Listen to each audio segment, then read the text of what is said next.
Tony Gilroy, live Q&A, talking all things, well, mostly Andor Season 1, but also the road to Andor. There was a lot of gold nuggets in that live stream, which we watched here, and I had a lot of fun. I gotta say, the audio was pretty trash from an audio perspective, but that didn't matter because as long as I could hear Tony Gilroy talk about Andor from across the room, I was gonna listen. You know, I was like, that's as close as you're gonna get to the guy behind the scenes because the guy's a genius. Pay no attention to that man behind the curtain. Oh. Yeah. And the more you hear him talk about what he was doing, you're like, wow, that's pretty impressive. Yeah. Right. What'd he share?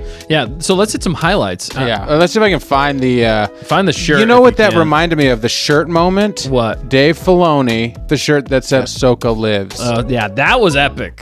Yeah, that was actually pretty dang epic for Rebels. Right here. Here it is. There's a smell. Yeah. I got a surprise for you. Oh, okay. I'm gonna just take this off without making noise on my microphone. But, live problems.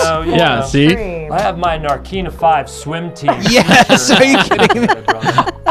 I do love the Narkina 5 swim team. Oh, yeah. That is epic. That's hilarious. What do you think of that? The swim team, because poor old Kino Loy. I'm Kino Loy. I'm Kino Loy. Gizmo said, "Who's this Tony guy you keep talking?" Okay, let's get this straight. He has written the best Star Wars material out there, according to Dan. According to me, in my opinion, that has been released, in my opinion, since George Lucas. I'm putting it out there. Filoni has incredible legend. But this guy knows how to write characters. And when I watch Star Wars, I want to see characters that have some intelligence and depth and quality behind them. And this guy, while he may not be the most giant Star Wars fan, like, he's touched the same kind of things that like Filoni has in Rebels, maybe, or George Lucas did in the movies, right? Or like John Williams has done in the score of certain characters. Like, it's that level, in my opinion. And so for me, that's why this show stands out, because like, he's not thinking about, well, I need to bring in like Vader at this moment, and I need to wedge in some kind of person from this other thing. He's just writing incredible depth, and he even talks about it here.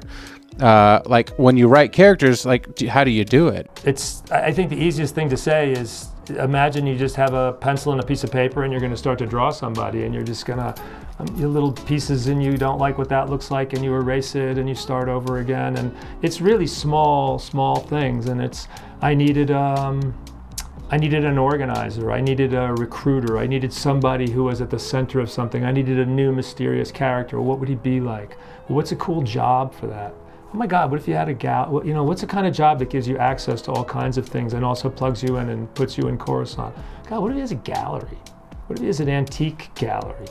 And then once, that just leads to all kinds of other things. It's a compelling story that just happens to take place in Star Wars. Right. Yeah. I think that's the way that Tony has come into it, into the storytelling aspect. He wants to tell a good, compelling story first and foremost, and then he asks basically, what can I bring into this that's in Star Wars, Yep. So, and then he puts the pieces together. And he's an auteur. How do you balance the morality of the characters in Andor, especially those like Cyril and Dedra? Cyril and Dedra.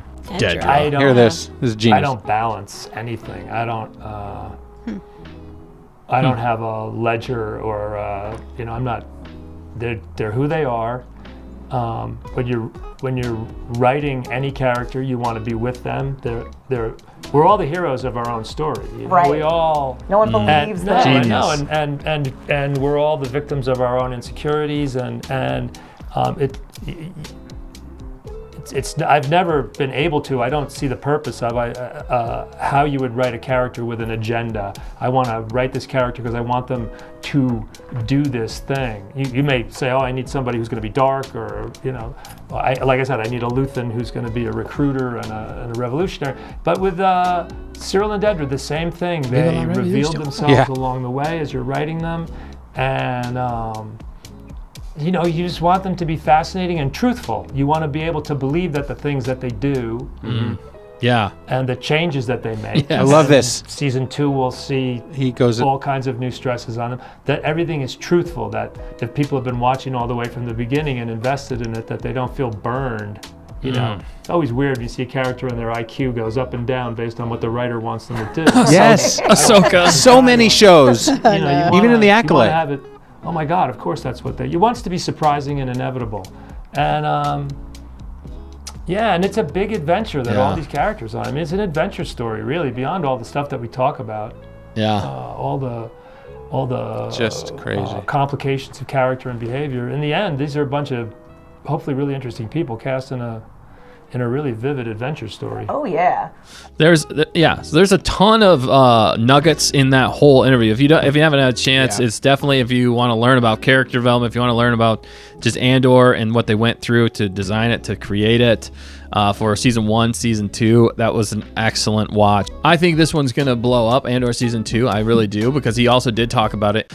He talked about delivering and the next iteration, and he even kind of talked about how this one's even bigger and better than the first season in a lot of ways, and how massive it is and what they're doing. So that's why it gives me more hope and faith that he's going to deliver like we were talking about. I think he learned a lot from the first season. I think he took the constructive criticism that a lot of fans gave, and I think he is really trying to craft an even better story, a more intriguing one with even more action and getting people really involved with these characters for the second season. Even how they're bringing it out is impressive to me with 3 episode arcs. That has not been done as far as for each one. And I think that's going to really play to their advantage here. So really, Tony Gilroy, epic.